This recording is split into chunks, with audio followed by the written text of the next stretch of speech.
Hello बच्चों, welcome to guide physics. बच्चों, आज की क्लास में हमने टॉपिक कवर करना है बोर्स मैग्नेटॉन। ठीक है।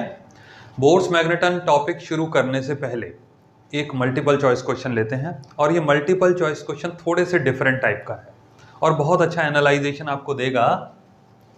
आई जे के जो यूनिट वेक्टर्स होते हैं ना, वो इसमें हमने इन्वॉल्व करे हैं, और ऑप्शंस भी जो ए बी सी डी आपको दिए हुए हैं, इसमें से एक ऑप्शन करेक्ट नहीं है, इसमें से कई सारे ऑप्शन करेक्ट हो सकते हैं। तो हमको आइडेंटिफाई करना है इस क्वेश्चन में कि which of the options are correct, कौन कौन से ऐसे ऑप्शंस हैं जो करेक्ट हैं, कौन कौन से आंसर्स पॉसिबल हैं। ठीक है, बहुत अच्छा क्वेश्चन है, इस पर ध्यान देना। क्वेश्चन कहता है, if an electron of velocity 2I plus 3J is subjected to a magnetic field of 4K, then it's। अब सुनिए, पहले तो क्वेश्चन को समझने की कोशिश करिए। वेलोसिटी की वैल्यू क्या दे रखी है? 2I plus 3J। आप देख सकते हो ये वेक्टर फॉर्म में दे रखा है। I कौन सी एक्सिस को डिनोट करता है? X एक्सिस को। J कौन सी एक्सिस को डिनोट करता है? Y एक्सिस को। अब जब X और Y दो एक्सिस इन्वॉल्व हो गई तो इसका मतलब मोशन इन अ प्लेन हो गया ये। तो electron is moving in XY plane. समझ आती है बात? इलेक्ट्रॉन जो है ना, वो हमारा XY प्लेन में ट्रेवल कर रहा है। ऐसे आप समझ गए क्वेश्चन को। उसके बाद वो बोलता है मैग्नेटिक फील्ड की वैल्यू है 4K। 4K का मतलब ये हो गया कि it is along Z axis. तो जो मैग्नेटिक फील्ड है वो है Z एक्सिस के अलोंग, और इलेक्ट्रॉन ट्रेवल कर रहा है XY प्लेन में। इसको आप ऐसे समझ सकते हो, ये देखिए, ये हो गई हमारी Z एक्सिस और ये हो गया हमारा XY plane. This is XY plane and this is Z axis. अब इलेक्ट्रॉन तो ऐसे ट्रेवल कर रहा है और मैग्नेटिक फील्ड उसके परपेंडिकुलर है। समझ आ गई आपको बात? ये चीज समझनी चाहिए कि magnetic field is actually perpendicular to the velocity of electron. इसको दूसरे शब्दों में, साधारण शब्दों में क्या बोल सकते हो? Electron is projected perpendicular to magnetic field. अब आप इस कंसेप्ट को याद रखिए कि जब एक इलेक्ट्रॉन को मैग्नेटिक फील्ड के परपेंडिकुलर प्रोजेक्ट किया जाता है तो वो कौन सा पाथ फॉलो करता है? बहुत सिंपल सा एक्सप्लेनेशन है इसका, सर्कुलर पाथ फॉलो करता है। पिछली क्लासेस अगर आपने स्टडी करी है तो उसमें हमने ये चीज पढ़ाई भी है। हेलिकल पाथ के बारे में भी पढ़ाया था, लेकिन यहाँ हेलिकल पाथ लागू नहीं होता है क्योंकि एंगल 90 डिग्री का बन रहा है। ठीक है, तो जब भी कोई इलेक्ट्रॉन किसी भी मैग्नेटिक फील्ड के परपेंडिकुलरली प्रोजेक्ट किया जाता है तो वो सर्कुलर पाथ को फॉलो करता है। लेकिन जैसे मैंने अभी थोड़ी देर पहले बताया था कि इसमें एक आंसर ठीक थोड़ी ना है, कई सारे आंसर ठीक हैं। ठीक है, तो हम चारों को एक एक करके डिस्कस करते हैं। पहला ऑप्शन है पाथ विल चेंज। क्या उसका पाथ चेंज हो रहा है? जैसे ही परपेंडिकुलर डायरेक्शन में उसको प्रोजेक्ट किया गया इलेक्ट्रॉन को, it started revolving in circular path, और हम ये भी बोल सकते हैं it started following circular path. वो सर्कुलर पाथ को फॉलो करना शुरू कर गया। इसका मतलब है कि उसका पाथ चेंज हो रहा है। तो पहला ऑप्शन हमारा ठीक है, उसका पाथ चेंज हो रहा है। ठीक है। दूसरी बात, speed does not change. Speed में कोई फर्क आ रहा है क्या? अब दो बातें हैं यहाँ पर ना, जब ऐसे गोल गोल इलेक्ट्रॉन घूमेगा तो उसकी डायरेक्शन तो बार बार बदलेगी, लेकिन जो मैग्नीट्यूड ऑफ वेलोसिटी है, यानी कि जो स्पीड है, वो नहीं बदलेगी। स्पीड का वैल्यू वही रहेगा, वो एक ही स्पीड के साथ लगातार घूमता रहेगा। इसका मतलब डायरेक्शन चेंज हुआ लेकिन स्पीड, मैग्नीट्यूड चेंज नहीं हुआ। तो स्पीड डज नॉट चेंज, ये सेकंड ऑप्शन भी हमारा ठीक हो गया। पहले ही हमने डिस्कस कर लिया, पाथ तो उसका सर्कुलर है ही, तो तीन ऑप्शन तो हमारे ठीक हो गए। चौथा पॉइंट आया, मोमेंटम इज कांस्टेंट। मोमेंटम का फॉर्मूला क्या होता है? Mass into velocity. अभी हमने बात करी कि जब वो गोल गोल घूम रहा है तो उसकी डायरेक्शन तो बार बार बदल रही है, और जब डायरेक्शन बार बार बदल रही है तो इसका मतलब वेलोसिटी चेंज हो रहा है। वेलोसिटी चेंज हो रहा है तो मोमेंटम की वैल्यू भी चेंज हो रही है, तो मोमेंटम कांस्टेंट नहीं हो सकता। आपको समझ आया पॉइंट? ये चार बातें हमने डिस्कस करी इसी एक पॉइंट को लेकर के, डिटेल से मैंने सारी बातें समझाई। और कोशिश करो, जैसे मैं ज़्यादातर क्लासेस में ना मल्टीपल चॉइस क्वेश्चन एक या दो कराता हूँ, शुरुआत तो अक्सर करते ही हैं, इन क्वेश्चंस को ना नोट डाउन कर लिया करो। चलिए, आज का हम टॉपिक शुरू करते हैं, बोर्स मैग्नेटन। अब बोर्स मैग्नेटन भी एक इंपॉर्टेंट टॉपिक है, लेकिन इसको शुरू करने से पहले ना कुछ बेसिक पॉइंट्स मैं आपको बताना चाहता हूँ। बहुत ज़रूरी पॉइंट्स हैं वो। देखिए यहाँ पर हमने क्या लिखा है, fundamental magnetism, orbital magnetism, atomic magnetism. पहले इन तीनों के बारे में बात करते हैं, ठीक है ना। इन तीनों को मिला करके ना इंट्रिंसिक मैग्नेटिज्म भी बोला जाता है। इंट्रिंसिक मैग्नेटिज्म, ये ध्यान रखिए। कैसे? सुनिए। फंडामेंटल मैग्नेटिज्म का मतलब क्या है? अब यहाँ पे हम तो नॉर्मली एक ही मैग्नेटिज्म को जानते हैं, भाई एक magnetic property due to a bar magnet, हम ये ज़्यादातर बच्चे इसी चीज़ को जानते हैं, हो सकता है आप भी यही बात जानते हो, magnetic property due to a bar magnet. थोड़ा बहुत अगर और नॉलेज है तो आप ये भी जानते हैं कि जो करंट कैरिंग सोलेनॉइड होता है वो भी एक तरीके से बार मैग्नेट की तरह बिहेव करता है। पिछली क्लास आपने अटेंड करी है तो हमने उसमें ये चीज़ बताई थी कि कोई भी जो मैग्नेटिज्म होता है ना, जो उसका बेसिक कॉज माना जाता है वो होता है मोशन ऑफ इलेक्ट्रॉन या रेवोल्यूशन ऑफ इलेक्ट्रॉन। और ये इलेक्ट्रॉन का अपने ऑर्बिट में ट्रेवल करना, ऑर्बिटल मोशन को फॉलो करना, वो ही मैग्नेटिज्म का बेसिक सोर्स है। पिछली क्लास में हमने डिटेल से इसको बताया भी। अब सुनिए, थोड़ा सा डीपर सेक्शन आज हम कवर करेंगे, इसकी भी डिटेल में हम जाएंगे, इसको और गहराई में स्टडी करने की कोशिश करते हैं। तभी ये सारी बातें लिखी हैं, फंडामेंटल मैग्नेटिज्म, ऑर्बिटल मैग्नेटिज्म और एटॉमिक मैग्नेटिज्म। उसके बाद एक चौथा होता है ग्रुप मैग्नेटिज्म, वो सारी बातें भी बताता हूँ। देखिए, ऐसा होता है जो इलेक्ट्रॉन है ना, इलेक्ट्रॉन दो टाइप के मोशन फॉलो करता है। एक होता है स्पिन मोशन, यहाँ लिखा है सॉरी, स्पिन मोशन, और दूसरा होता है ऑर्बिटल मोशन। यहाँ से ध्यान से सुनिए, इसको स्टडी करने से पहले एक एग्जाम्पल लेके चलते हैं अर्थ और सन का, ठीक है ना। आप जानते हैं कि अर्थ का मोशन दो तरीके से है, बड़ा अच्छा केस है, आप बहुत आसानी से समझ पाएंगे और इसको रिलेट भी कर पाएंगे। मैं क्यों अर्थ और सन का एग्जाम्पल ले रहा हूं अभी मैं थोड़ी देर में एक्सप्लेन करूंगा ये बात। अर्थ को अगर हम कंसिडर करते हैं तो अर्थ के दो टाइप के मोशन होते हैं। एक तो वो अपनी एक्सिस पे गोल गोल घूम रहा है। 9th-10th में अगर आपने ये चीज पढ़ी है तो आपको मालूम होगा, टीचर्स बताया करते थे कि एक रोटेशन होता है और एक रेवोल्यूशन होता है, ठीक है। रोटेशन का मतलब अपनी एक्सिस पे गोल गोल घूमना, जिससे डे एंड नाइट प्रोड्यूस होता है, और रेवोल्यूशन का मतलब सन के आसपास घूमना, डिफरेंट सीजन्स हम एक्सपीरियंस करते हैं। रेवोल्यूशन हो गया पूरा साल जिसमें लग रहा है, रोटेशन हो गया जिसमें 24 घंटे लग रहे हैं। अब यहाँ पर थोड़ा सा टेक्निकल टर्म का इस्तेमाल करते हैं, हम रोटेशन को नाम दे रहे हैं स्पिन का। मतलब अर्थ अपनी एक्सिस पे स्पिन कर रही है, जैसे आपने क्रिकेट में देखा होगा। क्रिकेट में क्या होता है कि जो स्पिनर्स होते हैं वो बॉल को ऐसे घुमाते हैं, ऐसे ऐसे गोल घूमती है बॉल, समझ आ रही बात। तो that is called spin motion. तो अर्थ अपनी एक्सिस पे जो रोटेट कर रही है ना, that is known as spin motion. और जो सन के आसपास ऐसे घूम रही है, गोल गोल घूम रही है, that is known as orbital motion. आपको ये बात समझ आ गई? स्पिन मोशन और ऑर्बिटल मोशन में आपको डिफरेंस क्लियर हो गया? अब सुनिए, ठीक, गुड। अब स्पिन मोशन और ऑर्बिटल मोशन इलेक्ट्रॉन के साथ भी होता है। इलेक्ट्रॉन जब भी किसी न्यूक्लियस के आसपास घूमता है, एटम के अंदर न्यूक्लियस है, न्यूक्लियस के अराउंड हमारा इलेक्ट्रॉन ट्रेवल कर रहा है, और जब भी इलेक्ट्रॉन ट्रेवल करता है न्यूक्लियस के अराउंड तो उसको बोलते हैं ऑर्बिटल मोशन। लेकिन वो अपने ऑर्बिटल मोशन को फॉलो करते हुए अपनी एक्सिस पे घूमता भी है, तो that is known as spin motion of electron. अब डीपर सेक्शन की स्टडी कहती है, एक टर्म और होता है जिसको बोलते हैं material magnetism. Material magnetism, material magnetism की स्टडी या डीपर स्टडी मैग्नेटिज्म के बारे में ये कहती है कि जो मैग्नेटिक प्रॉपर्टी अराइज होती है ना, ऑर्बिटल मोशन तो रिस्पॉन्सिबल उसके लिए है ही, लेकिन स्पिन मोशन भी रिस्पॉन्सिबल है। तो इलेक्ट्रॉन का जो स्पिन मोशन है वो भी अपनी मैग्नेटिक प्रॉपर्टी क्रिएट करता है, और ऑर्बिटल मोशन है वो भी अपनी प्रॉपर्टी क्रिएट करता है, मैग्नेटिक प्रॉपर्टी, ठीक है। ऑर्बिटल मोशन के बारे में हमने लास्ट क्लास में कवर किया था। ऑर्बिटल मोशन से जो मैग्नेटिज्म अराइज होता है इसको बोलते हैं ऑर्बिटल मैग्नेटिज्म। स्पिन मोशन से जो मैग्नेटिज्म अराइज होता है उसको बोलते हैं फंडामेंटल मैग्नेटिज्म। समझ आया आपको पॉइंट? फंडामेंटल मैग्नेटिज्म अराइज होता है, या फंडामेंटल मैग्नेटिज्म को रिलेट आप कर सकते हो स्पिन मोशन ऑफ इलेक्ट्रॉन से, और ऑर्बिटल मैग्नेटिज्म को आप रिलेट कर सकते हो ऑर्बिटल मोशन ऑफ इलेक्ट्रॉन से, ठीक है। अब दोनों को मिला दो तो उसको बोल दो एटॉमिक मैग्नेटिज्म। ये भाई एक एटम के अंदर बहुत सारे हो सकते हैं ना इलेक्ट्रॉन्स, एक से ज्यादा इलेक्ट्रॉन्स भी तो हो सकते हैं। बोर्स की थ्योरी के हिसाब से अगर हम बात करें तो हाइड्रोजन के हिसाब से उन्होंने थ्योरी बनाया अपना शुरुआत में, तो हाइड्रोजन में तो एक इलेक्ट्रॉन एक प्रोटॉन है, हम ऐसे बात कर रहे हैं, सिंपल एटम उसको मान रहे हैं, 1h1 जिसकी बात करते हैं, हाइड्रोजन का जो पहला आइसोटोप होता है। लेकिन अगर एक से ज्यादा इलेक्ट्रॉन है तो वो तो अपने मैग्नेटिक प्रॉपर्टी सभी शो करेंगे ना, तो सबको मिला दोगे तो क्या बन जाएगा? एटॉमिक मैग्नेटिज्म, ठीक है ना। अब ग्रुप में क्या होता है, जैसे बहुत सारे एटम्स हो गए, बहुत सारे एटम्स को मतलब कंबाइन कर गए, किसी एक मटेरियल की बात कर रहे हैं, तो उसके जो कलेक्टिव जो मैग्नेटिक प्रॉपर्टी आती है या कलेक्टिव रिजल्ट जो आता है मैग्नेटिज्म का, that is known age group magnetism.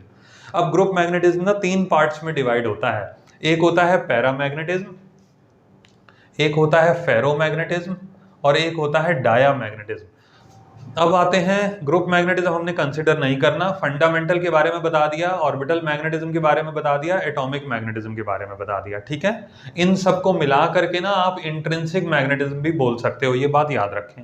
Material magnetism मैंने आपको बताया कि किसी भी एक मटेरियल के अंदर मैग्नेटिक प्रॉपर्टी होती है, ये ध्यान रखिए, ठीक है। तो पिछली क्लास और इस जो अभी क्लास हमारा चल रहा है, इसको अगर आप कंबाइन कर लेते हैं ना, तो मैग्नेटिज्म का जो रूट कॉज है वो आपके सामने आ रहा है। रूट कॉज का मतलब ये होता है कि एक्चुअल में कॉज क्या है, ठीक है ना, एक्चुअल में कॉज क्या है। जड़ कारण इसको भी बोल सकते हैं, हिंदी में बोलते हैं जड़ कारण, ऐसा भी बोलते हैं, ठीक है। अब आपको एक्चुअल डिटेल पता चल गई, मैंने एग्जाम्पल के साथ रिलेट भी करा। मैं एक चीज और रिलेट भी करना चाहता हूं। फिजिक्स कहता है कि जो मैक्रोस्कोपिक वर्ल्ड है ना, वही माइक्रोस्कोपिक वर्ल्ड भी है।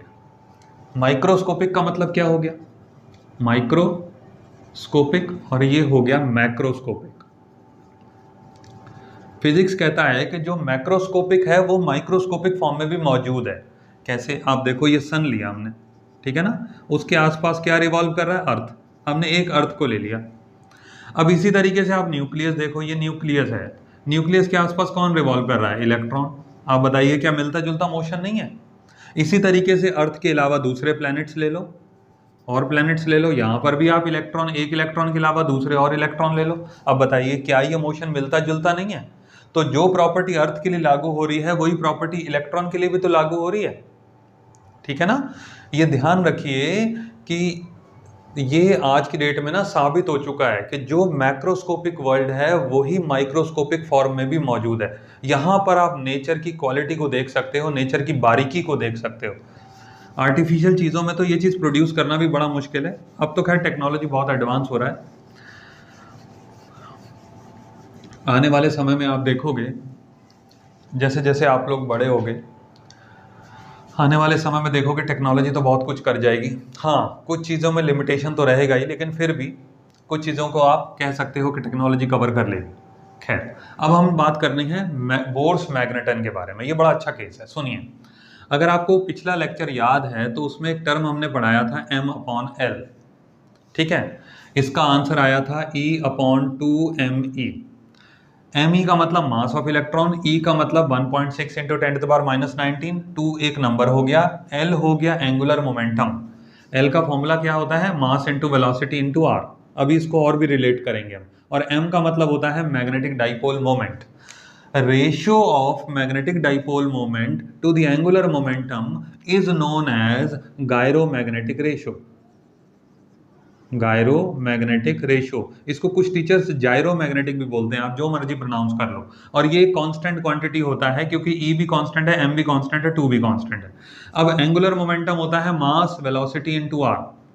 अब कोई भी इलेक्ट्रॉन है, अगर वो न्यूक्लियस के आसपास रिवॉल्व कर रहा है, तो पहले तो ये बताइए इसके पास खुद का मास है ना, इसके पास वेलोसिटी भी है, किसी वेलोसिटी से तो ये ट्रेवल कर रहा है, वो वेलोसिटी हो गई, और जिस ऑर्बिट में ये ट्रेवल कर रहा है उसका पास रेडियस भी हो गया।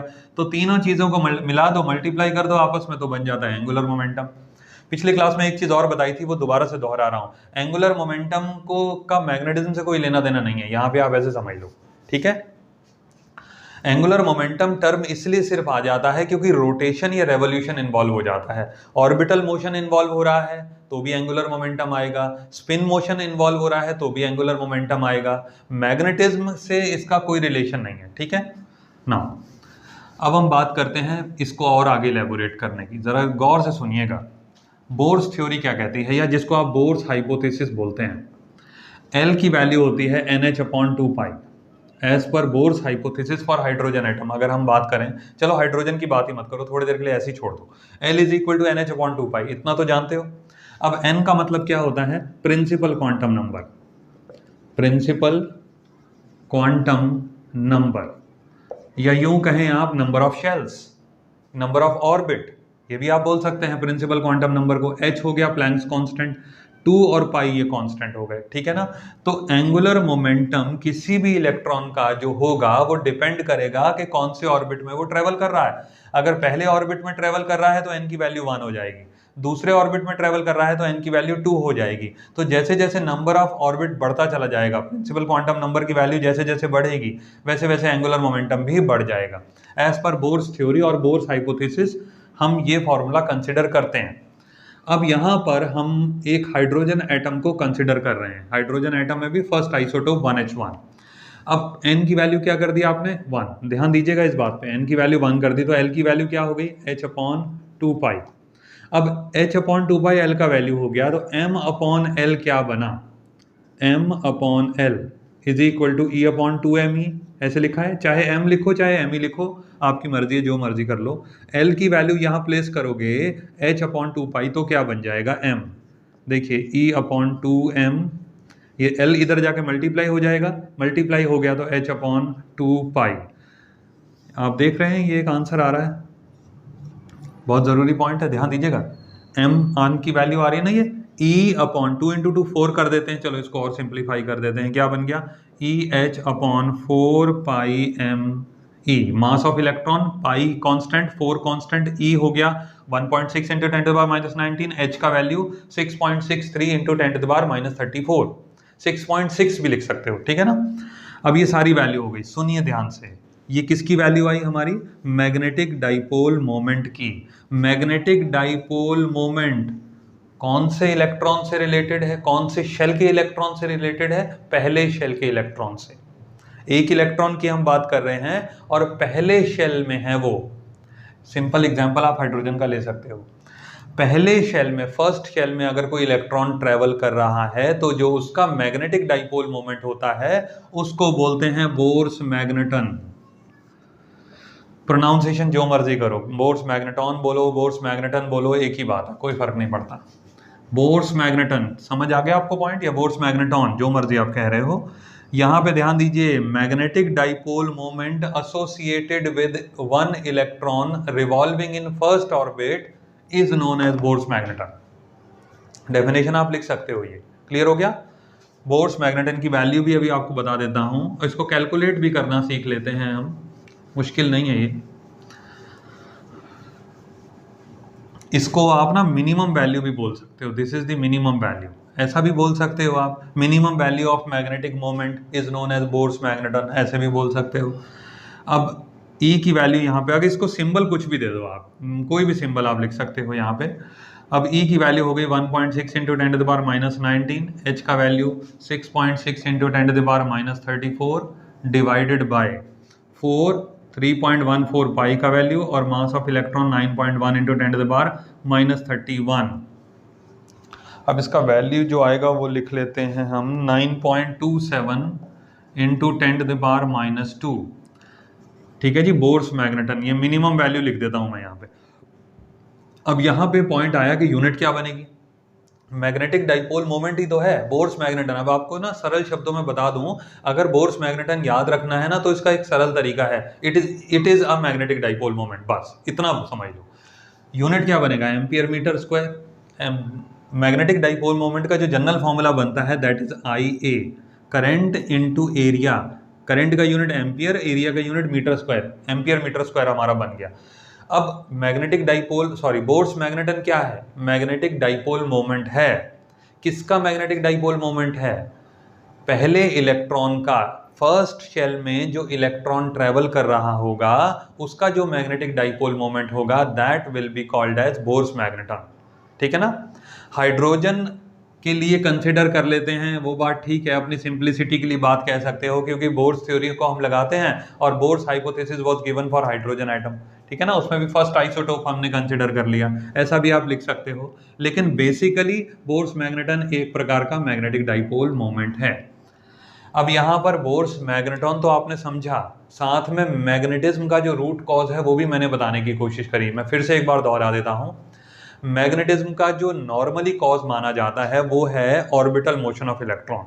इलेक्ट्रॉन अपने ऑर्बिट में जो गोल गोल घूमता है, सर्कुलर पाथ में ट्रेवल करता है, ये न्यूक्लियस के आसपास घूमता है, it constitute some current. Current produce होता है, करंट की वजह से मैग्नेटिक फील्ड जनरेट होती है, ठीक है ना। यही सारा एक रूट कॉज माना जाता है। लेकिन डीपर स्टडी के हिसाब से ये बात साबित होती है कि जो इलेक्ट्रॉन का स्पिन मोशन है, अपनी एक्सिस पे गोल गोल घूमना, इसको आप ऐसे कह सकते हो, ये देखो ऐसे गोल गोल घूमना, ये हो गया स्पिन मोशन। इसकी वजह से भी मैग्नेटिक प्रॉपर्टी जनरेट होती है, फंडामेंटल मैग्नेटिज्म आपको बोल सकते हैं। इन सबको मिला करके रूट कॉज माना जाता है ऑर्बिटल मोशन और स्पिन मोशन। हालांकि स्पिन मोशन का बहुत ज़्यादा डिटेल हमारे सिलेबस में नहीं है, इसलिए ज़्यादा गहराई में भी जाने की जरूरत भी नहीं है। जितनी बातें बताई हैं वो आपके लिए सफिशिएंट हैं बोर्स मैग्नेटन को समझने के लिए। और जो मल्टीपल चॉइस क्वेश्चन कराया था उस पर ज़रूर ध्यान देना। नेक्स्ट क्लास में बेटे मिलेंगे। Thank you.